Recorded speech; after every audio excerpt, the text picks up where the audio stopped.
Hi. Hi, beautiful people. If you have never been inside of my YouTube before, my name is Celeste. I'm a therapist from Boston. I go live on YouTube every single Wednesday to talk about issues we all struggle with and come up with these solutions. I record my podcast live. So if you don't know, I have this podcast called Celeste the Therapist Podcast. And on the podcast, I talk to people that are doing things to empower other people every single Monday. So we're in season 3. And then every single Wednesday, I come on here live to record my episode. So I'm going to start recording. Let me just go to another tab to press record so I can get this on for podcasting. Hello, beautiful people. Thank you so much for joining another episode of Celeste the Therapist Podcast. My name is Celeste, and I'm a therapist from Boston. If you've never been into my podcast, where have you been? You've been missing out. Every single Monday, I talk to somebody that's doing something to empower other people. We're currently in season 3. And I recently had a guest on, Christopher Adams, who talked about his struggle after losing his brother and how he fell into a deep depression and developed a clothing line based off of mental health. Really great story. Check out that episode. I also want to say, if you're not following me on social media, you should follow me on social media. I'm on Facebook, Twitter, Instagram, and YouTube. I'm actually recording live on YouTube right now. But I recently created a new Instagram account, which you can find in the show notes. If you are on Instagram and you like how I deliver messages or how I help you think differently, I created an account called Shifting the Way You Think. So this actually stems from my online school curriculum. I call it school because that's the only thing I can think of. The curriculum where it's called Shifting the Way You Think. And I'm going to be rolling out courses that can help you kind of shift your thought process. The first course that I'm rolling out is going to be called Relationship Goals. It's a guide to a healthy relationship. It's going to be an 8-course lesson plan where you can either do by yourself, you can do if you're dating, you can do with your partner. The first half of it, so the first 4 lessons really delve into you and how you play a role in a relationship. I feel like relationships are super complicated because a lot of us have not assessed ourselves and understand like what we are bringing to the relationship. So while we're in this relationship and it's not going the way we think it should go, our expectations, I feel like we find ourselves struggling. And so like what I'm noticing is that a lot of people are in relationships, but a lot of people aren't content or happy. So this relationship goals course will help you kind of really assess your own self, your own needs, how you play a role into the relationship. I'm very clear on the fact that if you're looking to change your partner, this is not a course for you because you might need to go see somebody that can do a magic potion spell because people can change if they want to change, right? If that's something that they're looking to do. So this course is not to help you change your partner, but to see yourself. And then like, if you're working on this course with your partner, really good tools on how you can work on staying on the same page. Because, I tell people all the time, when I got into my relationship, I've been married for 11 years. When I got into my relationship, I just thought you live happily ever after. Nobody told me about all the work that went into it. And so the moment I realized like my role in the relationship, I feel like things started to look differently. So that's happening. You can find that on celestetherapist.com or you can find the link to that in the show notes. And last thing I want to say is don't forget May. I'm coming to California. We're going to have a live podcast with a special guest. I'm so excited about that. I love California. Every time I go, I have a great time. So it's really exciting because I've had 2 live podcast shows in Boston. And so to bring it to California, where I know you guys rock out with me hard, I'm excited about that. So today we're talking about, are you living on autopilot? One of the things, I don't know if you ever rode a bus or even drove. Have you ever driven and was like, dang, I'm already here. I got here already. That was quick, right? And I know that happens pretty often with people. And a lot of times that happens because we kind of go on autopilot. Like if you've driven somewhere a million times, you just kind of drive. You're not in tune to what's happening, but your mind is literally everywhere else but on driving. But because you've been there before and know how to get there, it's easy to get there without really being mindful or intentional in that moment. When I think about us, and the way that we live, I feel like we do the life on autopilot, and that's like our survival mode, right? So the same way I can get from point A to point B is because I've done it before. Like, this is what I do. Like, I do this all the time. Survival, I've grown up in a system where that's what we do. We survive, we work, we go home, we're miserable. We work, we go home, we're miserable, we pay bills. And so survival is something that like I've been like taught, not literally, nobody said like, here, this is how you survive. But because I'm taking in all of the information in my environment, I'm learning how to survive. And so like whether it's with life or with like relationships, I hear people all the time, like especially in relationships, like, how do we get here? And it's like nothing just kind of happens overnight. It feels that way because we're not paying attention to the steps, right? And you see this a lot in relationships, where you get to a point where you're not really talking or you're so disconnected and you didn't see it when the first light came on. And when I talk about lights, if you ever had like a hoopty and there was like mad different lights on the dashboard, so many different lights. And by the time all the lights come on, it's a more expensive job from when just the oil light came on, right? And so because you're not paying attention to that first light or that first warning sign, you've allowed things to get to the point where it feels so much more unmanageable, more time consuming, and it's harder to get back to baseline. So one of the things that I do in here is not just talk about like the struggle, right? Because this idea of living on autopilot, I feel like a lot of us do this way. And people always say like, wow, you're so passionate about this stuff. And I think my biggest passion just comes from lived experience. Like, even though I have the psychology degree behind the things that I talk about, I think my lived experience of life has caused me to like really want to pour into people more, to show them a different way, because I see people that are hurting. I see people in pain. And even though people want to get better, they don't have the tools to get better. And they don't realize that it's really possible and that they are the biggest denominator to that happening. It's the way that we are choosing to live life.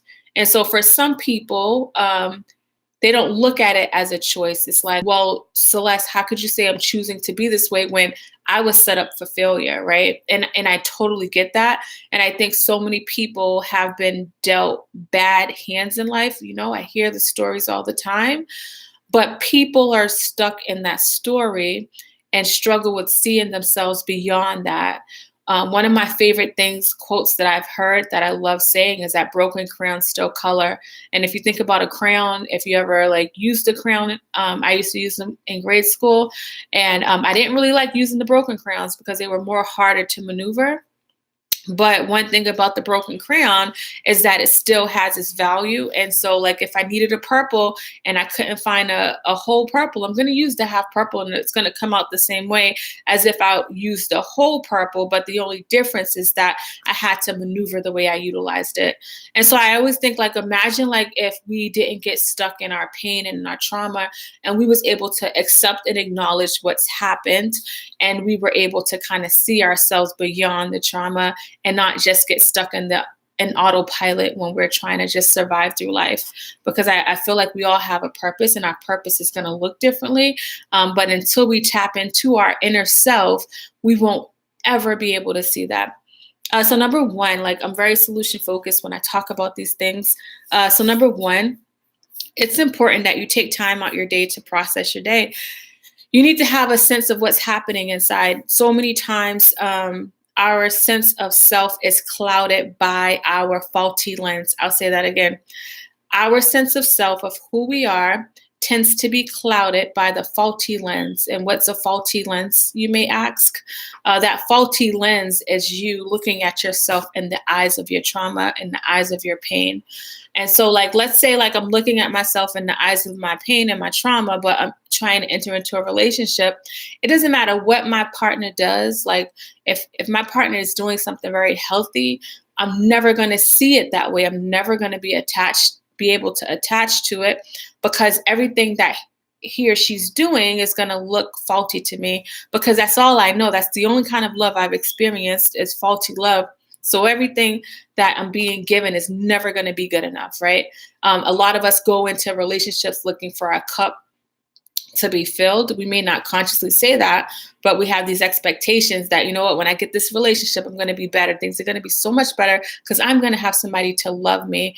But it's like, I don't even love myself.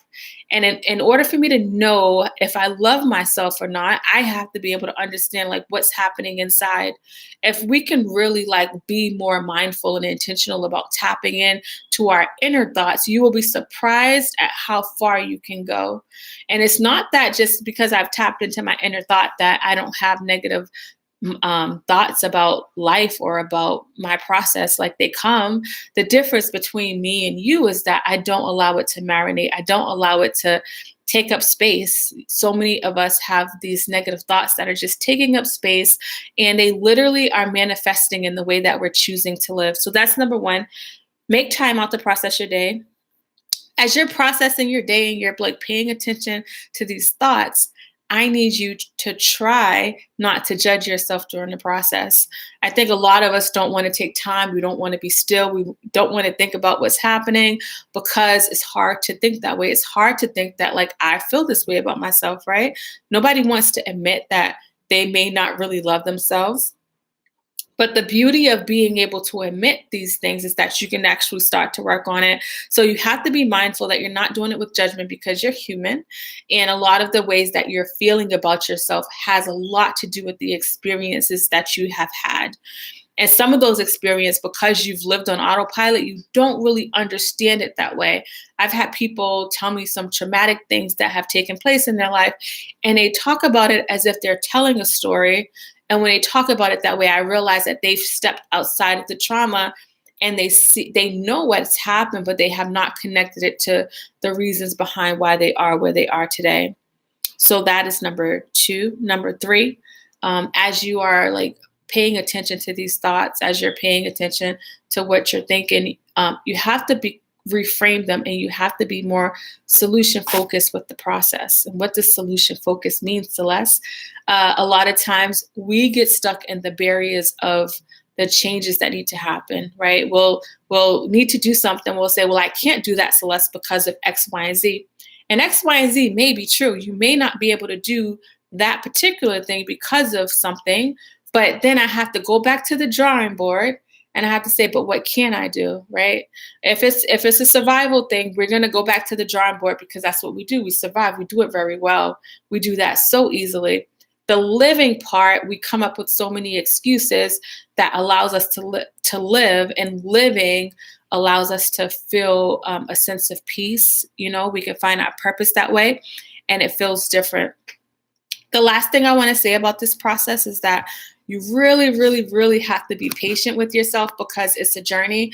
And I always say that if you come in here on Wednesdays, you know, I'm going to say that every single time. I'm never going to not say that, because one thing that happens is that we find out like we got this faulty way of thinking, and I want to really live. I don't want to just survive. Like, yo, Celeste, the things that you're saying, they make so much sense, right? And so we get so motivated to do it, and it doesn't feel like it's happening fast enough. You know, that's why I say it, because I realize like I get that you want to change, but it's going to take a while to get to that point. A tree was once a seed. And I, you know, like if you're somebody that like struggles with having faith in yourself and believing, like maybe get yourself a seed and put it in your pocket, or put it on your dresser or on your desk at work, so you can look at that seed and then look outside and look at that tree and be like, you know what, everybody starts somewhere. And if you could think that way, when you're working on yourself, when you're working on your goals, you won't be so hard on yourself because it's not happening fast enough. And with the age of social media and how we are able to display our highlighted reels, it's so easy to have that mindset of like, well, look at that tree and look at my seed. Like, my seed is nowhere near that tree, but I don't know the work that was put into that tree, right? You don't know the work that was put in behind that social media account that you enjoy following, right? Try to use like the people that you are inspired by as inspiration, and not allow it to be a place where it makes you feel negative about yourself and where you are, right? every time I see people, I get so motivated. I share so many things because I look at people as inspiration because of the way my mind is wired. My mind could have been wired differently, right? But because I pour so much into myself, it's hard for me to look at it that way, because there's room for everybody, right? There's room for all of us to grow. Everybody has their lane and everybody has done things differently and everybody has a story and you have a story. And I hope this was helpful. If anything I ever say on this podcast, like, makes sense to you and you feel like, you know what, Celeste, like, I love what you're saying. Like, I think that's good. Like, don't let this podcast be the last time you're doing something about the intentions that you want to create, right? Once this is over, you can stop it, get your notebook, get your calendar, start writing these steps down, create a plan. Like, you can really start to do the work to pour into yourself, because it doesn't just fall on your lap. People say, like, I can't find time, and I really want to do this, and I'm trying to find it. Like, you're not going to find time to live. You have to create that time, right? And when you start to think about it differently and say, you know what, I'll never find time, because if my body is used to living in survival mode, it's in autopilot, it's not going to allow me to find time. So I have to be more intentional about creating that time. And when you're more intentional about creating time to pouring to yourself, right, and to be intentional about what's taking place in your life, you'll realize, like, things are going to start to look differently. Your lens won't feel so faulty. It looks clear. Despite what's happening in society, despite what's happened in the past, things will look differently once you start to pour into yourself. So if anything I ever say makes sense to you, understand, like, you have the power to make the change. But the only way that's going to happen is if you start to have faith to believe in yourself. Like, I cannot have the faith for you. I do believe in you. I do believe that there's hope for everyone. I say, as long as you're still breathing, there's room for change. But you just have to have faith to believe in yourself. So until next time, I will talk to you guys later. And that is it. YouTube, thank you so much for popping in. If you're watching me on the replay, thank you for watching me on the replay. I appreciate you guys. Make sure you share. I forgot to say that on the podcast. Make sure you share if you enjoy the podcast or the YouTube. Make sure you share this with somebody that you love. I'll talk to you guys later.